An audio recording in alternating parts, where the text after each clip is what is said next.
امرت ہے تیرے بول تو پیغام زندگی، امرت ہے تیرے بول تو پیغام زندگی، تیرے سوا نہیں کوئی آواز وقت کی، تیرے سوا نہیں کوئی آواز وقت کی۔ بسم اللہ الرحمن الرحیم۔ ناظرین اکرام، السلام علیکم ورحمۃ اللہ وبرکاتہ۔ الحصار کے پلیٹ فارم سے آپ کی خدمت میں حاضر ہیں، اور 7 ستمبر 1974 کے فیصلے کے حوالے سے جو گولڈن جوبلی پاکستان میں 50 سال پورے ہونے پر منائی جا رہی ہے، اس کا کسی حد تک تجزیہ ہم اس پروگرام میں کر رہے ہیں۔ میں نے گزشتہ پروگرام میں ذکر کیا تھا کہ فتح کے اور شکست کے کچھ اشاریے ہوتے ہیں، اس کے کچھ انڈیکیٹرز ہوتے ہیں، اور ایک انڈیکیٹر کا ذکر کیا تھا کہ وہ جو حضرت خلیفۃ المسیح صالح رحمہ اللہ کو اللہ تعالیٰ نے وعدہ کیا، تو اس گارنٹی کے مطابق آج جماعت احمدیہ کی دنیا جہان میں جو وسعت ہے، یعنی وسع مکانت کے لحاظ سے جتنی پراپرٹیز جماعت احمدیہ نے خریدی ہیں ساری دنیا میں، وہ اتنی زیادہ ہیں کہ یہ جو بدبخت ابھی وہ جیل میں سڑ رہا ہے پرویز الہی، آپ کو یاد ہوگا اس کا ایک بیان تھا کہ اتنی زیادہ پراپرٹیز ہیں ان کے پاس یو کے میں، اور اتنا اثر و رسوخ ہے کہ برٹش گورنمنٹ جو ہے وہ احمدیوں سے مشورہ لے کے پھر فیصلہ کرتی ہے۔ یعنی ایک زمانہ تو وہ تھا نا کہ جب یہ الزام لگایا جا رہا تھا کہ یہ احمدی جو ہیں یہ برطانوی سامراج کے ایجنٹ ہیں، اب الٹ یہاں تک بات ہو گئی ہے کہ اب کہتے ہیں کہ جو برطانوی سامراج ہے وہ احمدیوں کا ایجنٹ ہے، کہ ان سے پوچھے بغیر کوئی فیصلہ نہیں کرتے۔ تو یہ جماعت کے اثر و رسوخ کا اور جماعت کے وہ وسع مکانت کے وعدے کی تکمیل کا، اس کے پورا ہونے کا ایک اظہار ہے۔ ابھی کچھ دنوں پہلے آپ نے وہ ماشاءاللہ سے انٹرویو بھی سنا جو ایک پاکستانی معروف ڈپلومیٹ ہیں عبدالباسط صاحب، ان کا تھا کہ یہ جو احمدی سامنے ہیں، ظاہر ہیں، ان سے تو ہمیں اتنا خوف نہیں لگتا، یہ جو چھپے ہوئے احمدی ہیں، چھپے ہوئے قادیانی ہیں، ان سے بہت زیادہ خوف ہے۔ اور حالت ان کی یہ ہے کہ وہ جو احمدی ظاہر ہیں ان سے بھی نمٹ نہیں سکے، ان کا خوف بھی ہر وقت ان کو ستاتا ہے، ہانٹ کرتا ہے، اور یہ اپنے خوف سے باہر نہیں نکل سکے پچھلے 50 سالوں میں بھی۔ وہ خوف جو ہے، کہتے ہیں انگریزی میں کہتے ہیں they will hate you as long as they are afraid of you۔ جب تک خوف زدہ ہیں آپ سے، تب تک آپ سے نفرت کریں گے، تب تک پرسیکیوشن کریں گے، دشمنی کریں گے، ماریں گے۔ کیوں؟ کیونکہ خوف ہے۔ اور خوف کی حالت جو ہے وہ اس حد تک ہے کہ 74 میں فیصلہ کر لیا، ابھی 10 سال نہیں گزرے تھے کہ پھر جا کے حکمران کے پاؤں میں پڑے کہ خدا کے واسطے یہ تو سارا ملک احمدی ہونے لگا ہے۔ جب 82 میں حضرت خلیفۃ المسیح رابع رحمہ اللہ کی خلافت کا دور شروع ہوا، تو میں خود گواہ ہوں، جو ہماری آج کی نسل ہے اس کو وہ منظر یہ دیکھ ہی نہیں سکتے جو ہم نے وہ منظر ربوہ میں دیکھا ہے، کہ ربوہ میں ہر طرف ہر وقت ایک جلسہ ہو رہا ہوتا تھا۔ غیر احمدی مہمانوں کی جو سارے پاکستان سے ربوہ کو زیارت کرنے کے لیے آتے تھے اور وہاں آ کے سوال و جواب کرتے تھے، ہر وقت تنتا بندہ ہوتا تھا، اور ہر روز ایسے لگتا تھا جیسے ہی جلسہ شروع ہو گیا. تو یہ ایک پینک تھی، خوف تھا. اور ہر جگہ پر، ایک جگہ پر حضرت خلیفۃ المسیح رابع رحمہ اللہ سارا دن سوالوں کے جواب دے رہے ہیں، اور ادھر دوسرے جو علماء تھے وہ لگے ہوئے ہیں. تو کوئی ہر گھر میں بھی یہی صورتحال تھی. تو یہ جو تبلیغ کی ایک مہم تھی حضرت خلیفۃ المسیح رابع رحمہ اللہ کے اس خلافت کے آغاز میں، اس کے نتیجے میں ایک اتنا بڑا پینک تھا کہ پھر یہ بھاگے ہیں، اور حکومت کو بھی خوف پیدا ہوا. تو وہ 84 کا آرڈیننس جو ہے وہ جاری ہوا ہے. ورنہ اس آرڈیننس کی ضرورت ہی کوئی نہیں تھی. جب آپ نے ایک فیصلہ کر لیا ہے 74 میں، اور آپ نے ایک دیوار کھڑی کر لی، آپ نے ایک سکنک ورڈ جو ہے، ایک بدبودار لفظ جو ہے، اس کو جماعت احمدیہ کے لیے استعمال کر لیا اپنی طرف سے، کہ اب ہم ایک ایسا ٹائٹل ان کے اوپر لگا رہے ہیں، ایک ایسا لیبل ان کے اوپر لگا رہے ہیں کہ اب لوگ احمدی نہیں ہوں گے، کیونکہ اب ہم نے ان کو غیر مسلم کہہ دیا ہے.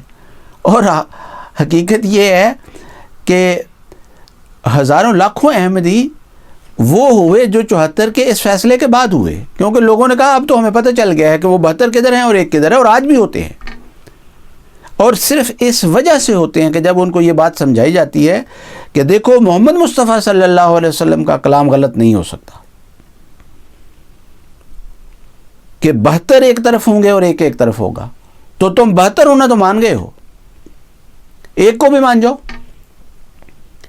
تو یہ جو خوف ہے، اس خوف کی وجہ سے ہی 84 میں یہ آرڈیننس جاری کیا گیا. اور اس خوف کے نتیجے میں ہی احمدیوں کی تبلیغ سے اس حد تک خوف ہے کہ ابھی یہ جو تماشا ہوا ہے سپریم کورٹ میں، جس کا ابھی وہ جو ڈیٹیلڈ ججمنٹ ہے اس کا ابھی انتظار ہے، اور میرے نزدیک وہ ایسی ایک چھپکلی اور ایسی ایک ہڈی ان کے وہ گلے میں پھنس گئی ہے کہ نہ وہ ان کی جان چھوڑ رہی ہے، نہ وہ یہ اس کو نگل پا رہے ہیں، نہ اس کو اگل پا رہے ہیں. تو خیر اس کے اوپر تو بعد میں دیکھیں گے. لیکن ان کا خوف کا عالم یہ ہے کہ ان کی نفرت دن بدن بڑھتی چلی جا رہی ہے. جو نفرت کا گراف بڑھ رہا ہے وہ دراصل خوف کی وجہ سے بڑھ رہا ہے. جو احمدیت کی ترقی کو یہ ساری دنیا میں دیکھتے ہیں، اور اب تو سوشل میڈیا کی وجہ سے خبریں ہر جگہ پہنچ رہی ہیں، ہر بندہ دیکھ رہا ہے. تو نتیجہ یہ ہے کہ اس کا جو امپیکٹ ہے وہ یہ پاکستان میں ظاہر کرنے کی کوشش کرتے ہیں. اس نفرت کا اظہار جو ہے وہ یہ پاکستان میں ظاہر کرنے کی کوشش کرتے ہیں کہ یہاں ہم تو وہ نفرت جو ہے اس کے نتیجے میں پھر لاہور میں 2010 میں جو شہادتیں ہوئی ہیں وہ اسی وجہ سے ہوئی کہ کسی طرح احمدی ڈر جائیں، کسی طرح پیچھے ہٹ جائیں، تبلیغ نہ کریں، اپنے عقیدے سے ہٹ جائیں. پھر جو مونگ رسول میں ہوا، تخت ہزارے میں ہوا، گٹیالیاں میں ہوا، تو یہ سارے واقعات جو ہو رہے ہیں، یہ جو آئے دن احمدیوں کی شہادتیں ہوتی ہیں، یہ صرف ہے ہی اس وجہ سے کہ ہم احمدیوں کو ٹارگٹ کر کے، اور یہ جو اب پبلک ریلیز میں ہر جگہ جلسوں میں کھلم کھلا کہہ رہے ہیں کہ جہاں بس احمدی ملے وہاں مار دیں. تو اس کی وجہ یہی ہے کہ یہ اس خوف میں مبتلا ہیں، اس آسیب کا شکار ہیں جو 50 سالوں سے بلکہ 135 سالوں سے ان کی جان نہیں چھوڑ رہا. اگلی بات یہ ہے کہ کہتے ہیں کہ ہر جلسے میں، یہ ابھی کل میں سن رہا تھا، وہ مولوی فضل الرحمان جو ہے وہ بھی کہہ رہا تھا، ختم نبوت امت کے اتحاد کی اساس ہے. یہ ان کا دعویٰ ہے، یہ ہر جگہ اس کو پیش کرتے ہیں. اس دعوے کو دیکھیں اور اس کے بعد اتحاد امت کو دیکھیں. باقی مسلمان ممالک کو تو چلے ایک طرف رکھیں، ان کا بھی جو اتحاد ہے وہ سب کے سامنے ہی ہے. اب سعودی عرب والے اور ایران والے اور عراق والے اور سیریا والے، جارڈن والے، یہ تو سارے ختم نبوت کو ماننے والے ہیں نا. تو پھر یہ جنگیں کیوں ہیں؟ اتنا زبردست اتحاد ہے کہ باقاعدہ جنگیں ہوتی ہیں. یہ جو یمن میں ظلم ہو رہا ہے وہ ختم نبوت کو نہیں مانتے. تو یا تم یہ مانو، یہ تو کوئی دعویٰ کر ہی نہیں سکتا کہ اس وقت مسلم امہ جو ہے وہ متحد ہے. یہ جو ظلم فلسطین میں ہو رہا ہے یہ ہو ہی اس وجہ سے رہا ہے کہ تم آپس میں پھٹے ہوئے ہو، تمہارا اتحاد ہے ہی نہیں. وہ جس طرح حضرت خلیفۃ المسیح الخامس ایدہ اللہ تعالیٰ بنصر العزیز نے بار بار بھی یہ فرمایا ہے کہ اگر تمہارے اندر اتحاد ہوتا تو دشمن کو یہ جرأت نہ ہوتی. یہ تمہارے اتحاد کے نہ ہونے کا نتیجہ، اس کے فقدان کا نتیجہ ہے کہ جہاں مرضی دشمن جو ہے وہ مسلمانوں کے اوپر حملہ کرتا ہے اور عام مسلمان جو ہیں مظلوم ان کو ظلم کا نشانہ بناتا ہے. تو دو میں سے ایک بات تو ماننی پڑے گی. اگر تمہارا یہ دعویٰ درست ہے کہ ختم نبوت اساس امت کے اتحاد کی اساس ہے، یا تو یہ کہو کہ آج امت متحد ہے، کیونکہ ساری امت ختم نبوت کو مان رہی ہے، احمدیوں کو تو ایک طرف رکھ دیں. یہ دعویٰ اوبویسلی جھوٹا ہے. اس دعوے کو کوئی مان ہی نہیں سکتا دنیا میں. تم خود نہیں مان سکتے. ایک دوسرے کے خلاف جو کچھ کر رہے ہو، پاکستان کے اندر ہی جو کچھ کر رہے ہو، ایک کو خوارج قرار دے رہے ہو، دوسرے کہہ رہے ہو ہم تو محمد رسول اللہ صلی اللہ علیہ وسلم کے ساتھی ہیں، حالانکہ وہ خوارج والے وہ ختم نبوت کو تو مان رہے ہیں. تو یہ عدم اتحاد جو ہے وہ ثبوت ہے اس بات کا کہ تم خود ختم نبوت کے دراصل منکر ہو. تمہاری ختم نبوت جھوٹی ہے، اس لیے اتحاد نہیں ہے. اگر تمہارا ختم نبوت کا عقیدہ سچا ہوتا، تمہاری ختم نبوت سچی ہوتی تو تمہارے اندر اتحاد ہوتا. اگر تم یہ بات مانتے ہو کہ اتحاد نہیں ہے تو اس کا مطلب یہ ہے کہ یہ اساس جو ہے یہ تمہارے پاس موجود نہیں ہے، یہ بنیاد تمہارے پاس موجود نہیں ہے. تو ہر دو صورتوں میں ہی تم جھوٹے ہو. جہاں تک جماعت احمدیہ کو شکست دینے کا سوال ہے کہ کیا کوئی جماعت احمدیہ کو شکست دے سکتا ہے، اور جماعت احمدیہ کے اندر بھی کوئی شکست کا اشاریہ، کوئی انڈیکیٹر موجود ہے. تو اس پر مجھے یاد آیا کہ یہ 1995 کی بات ہے، 95 ہوگا یا 96 کا شروع ہوگا سم ویئر. میں ان دنوں اسلام آباد میں تھا. تو اسلام آباد سے جو دعویٰ اکیڈمی ہے اسلام آباد کی، اس کے اسٹوڈنٹس کا ایک بہت بڑا وفد، میرا خیال ہے کوئی شاید 100 کے قریب اسٹوڈنٹ ہوں گے، جو وہاں پر جماعت احمدیہ کے خلاف تیار ہو رہے ہیں. ان کے جو وہاں پر کرتا دھرتا تھے، جو ٹیچر تھے، وہ ان کو لے کر ربوہ چلے گئے اپنے طور پر. کسی نے ان کو انوائٹ نہیں کیا تھا، وہ اپنے طور پر ہی چلے گئے کیونکہ وہ احمدیت کے خلاف وہاں پڑھا رہے تھے. تو اسٹوڈنٹس نے کہا ہوگا، اللہ بہتر جانتا ہے اس کی بیک گراؤنڈ کیا تھی. بہرحال وہ ربوہ چلے گئے، اور ربوہ چلے گئے، اور ربوہ میں جامعہ احمدیہ میں بھی چلے گئے کیونکہ وہ اسٹوڈنٹس تھے وہ وہاں پر دعویٰ اکیڈمی کے. تو انہوں نے کہا کہ ان کی جو مذہبی درسگاہ ہے اس کو بھی دیکھتے ہیں. تو یہ حسن اتفاق تھا کہ میں اس وقت اس دن وہاں پر موجود تھا اور جامعہ میں ہی موجود تھا. تو مجھے کسی نے بتایا کہ وہ اسلام آباد سے اس طرح ایک وفد جو ہے وہ آیا ہے، تو وہ ان کے ساتھ سوال جواب شروع ہونے لگے. تو خیر میں اس سوال جواب میں شامل ہو گیا اور سنا وہ سارا پروگرام. بہت ہی وہ جو ان کے ٹیچر تھے، بڑا کمال کا ان کو عبور حاصل تھا دونوں زبانوں پر، عربی پر بھی اور اردو پر بھی. انگریزی کا مجھے یاد نہیں، لیکن اردو اور عربی جو ہے وہ ان کی خوب تھی. اور وہ مجھے یاد ہے ہمارے استاد مکرم بشر کالم صاحب کے ساتھ وہ اسٹیج پر بیٹھے ہوئے تھے، تو وہ سوال کا ترجمہ بھی کر رہے تھے اور جواب کا ترجمہ بھی کر رہے تھے. تو کالم صاحب اس کے جواب دے رہے تھے. خیر وہ واقعہ ہو گیا، تو وہ وفد جو ہے وہ چلا گیا واپس. میں جب واپس اسلام آباد آیا تو میں نے آ کے تو 2 خدام کو بھیجا اس مولوی کا انٹرویو کرنے کے لیے کہ تم جاؤ اس مولوی کا ذرا انٹرویو کر کے آؤ کہ کیا تاثر لے کے آیا ہے وہ، کیا اس نے خرابی دیکھی، کیا خوبی دیکھی وہاں. تو وہ جو انٹرویو کر کے ریکارڈ کر کے لائے انٹرویو آڈیو ریکارڈنگ. تو وہ مولوی صاحب اس میں کھلم کھلا یہ اقرار کر رہے تھے کہ میں نے جو کچھ دیکھا ہے جا کے ربوہ میں اور جو طریقہ کار دیکھا ہے جماعت احمدیہ کا احمدیت کو پھیلانے کے لیے، وہ ایسا ہے کہ ہمارے پاس تو ڈنڈے بھی نہیں ہیں اور ان کے پاس ایٹم بم ہے.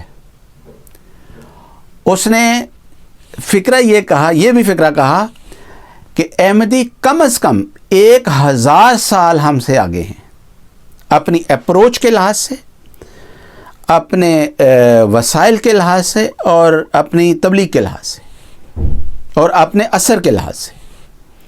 اب یہ 95-6 کی بات ہے اور آج 2024 ہے. تو میں جب اس دفعہ جلسے پر موجود تھا تو وہاں جس طرح پر بعض کاموں میں بھی انوالوڈ تھا کہ جو فارن ڈیلیگیشنز تھے ان کے ساتھ میل ملاقات. تو ایک موقع پر میرے ذہن میں یہ بات آئی کہ یہ جو کچھ ہم احمدیت کو، اسلام احمدیت کو پھیلانے کے منصوبے جس طرح پر ہم بنا رہے ہیں، جن اینگلز پر، جن ایونیوز کو ہم ایکسپلور کر رہے ہیں، اور جتنا ٹیلنٹ اللہ کے فضل سے جماعت احمدیہ کے پاس موجود ہے، جتنا اخلاص موجود ہے احمدیوں میں، اگر وہ منصوبے جو ہیں ان کا کوئی بلو پرنٹ ان دشمنوں کو دکھا دیا جائے تو ان کے اوسان خطا ہو جائیں. جس لیول پر احمدیت کام کر رہی ہے آج دنیا میں، وہ اتنا بڑا پلیٹ فارم ہے.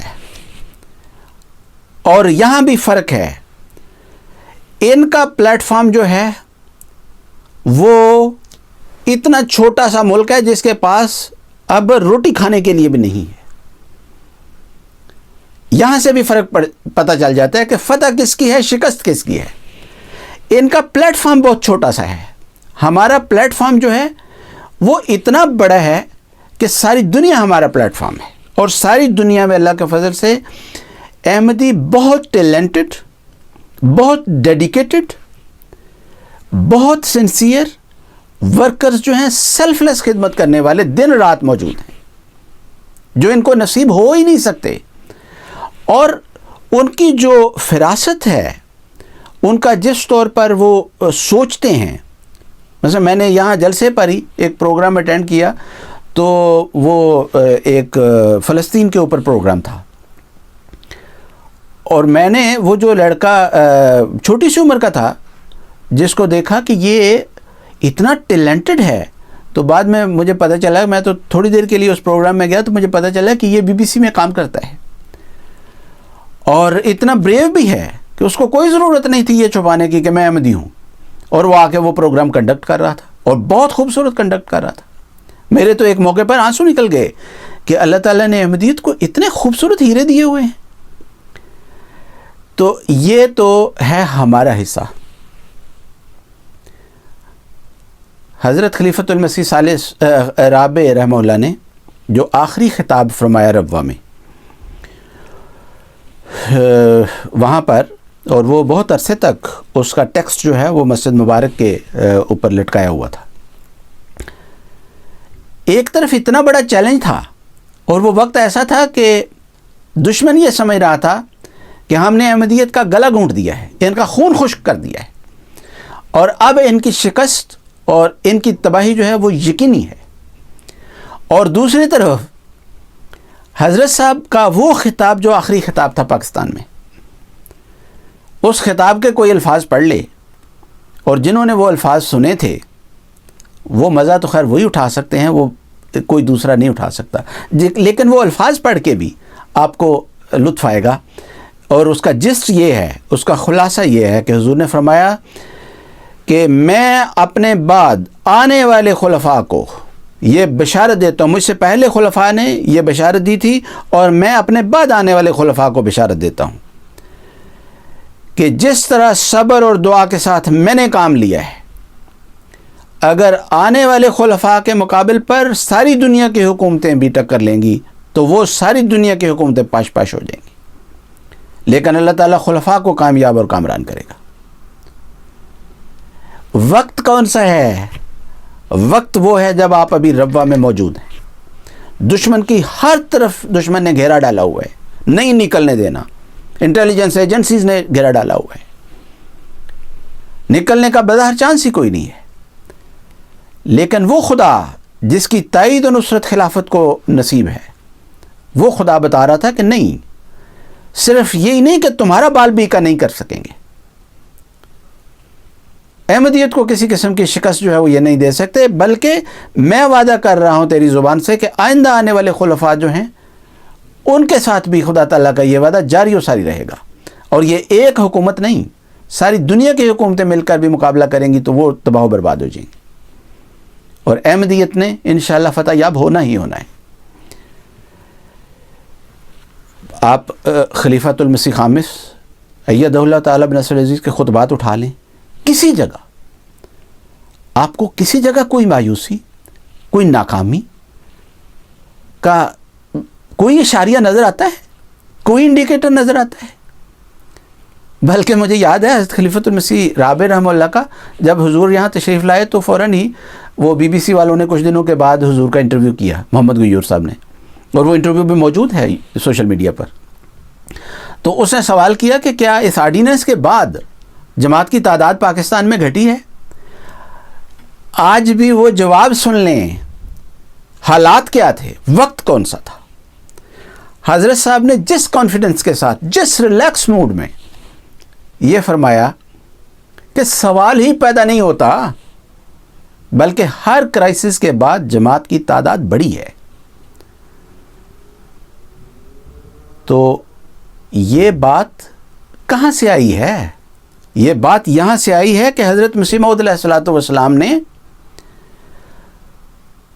135 سال سے بھی پہلے یہ فرما دیا کہ میری سرشت میں ناکامی کا خمیر نہیں۔ صرف یہ نہیں کہ میں نے ناکام نہیں ہونا یا مجھے شکست نہیں ہو سکتی، بلکہ فرمایا میری سرشت میں ہی ناکامی نہیں ہے۔ کیوں؟ کیونکہ وہ سرشت جو ہے وہ محمد مصطفیٰ صلی اللہ علیہ وسلم کی سرشت ہے، جس کے متعلق حضرت خلیفۃ المسیح رابع رحمہ اللہ نے اپنے 82 کے خطبے خطاب میں، جو جلسہ سالانہ کا افتتاحی خطاب تھا، اس کے آخر پر بڑے جلال کے ساتھ فرمایا تھا کہ نور مصطفی نے یقیناً کامیاب ہونا ہے اور نار ابولہبی نے یقیناً شکست کھانی ہے۔ تو تم تو نار ابولہبی کے علمبردار ہو، تم تو اس کے پیغمبر ہو۔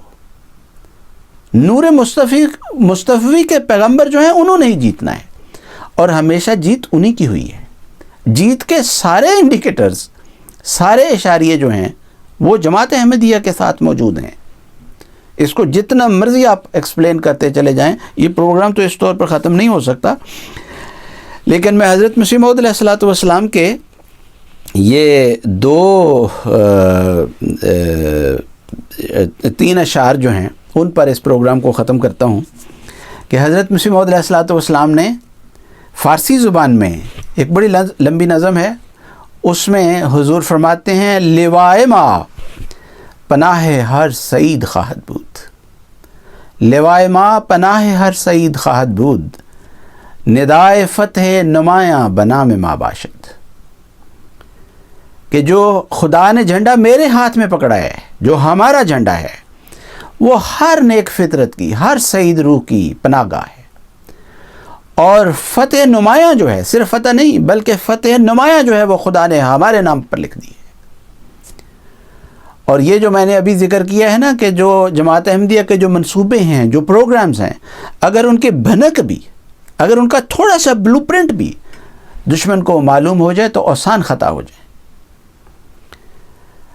تو اس سے بڑی بات یہ ہے کہ یہ تو ہم تو بہت کمزور لوگ ہیں، اس کے باوجود ہمارے وہ منصوبے ہیں اور یہ کیفیت ہے ان کی، اور یہ کیفیت پیدا کر سکتے ہیں۔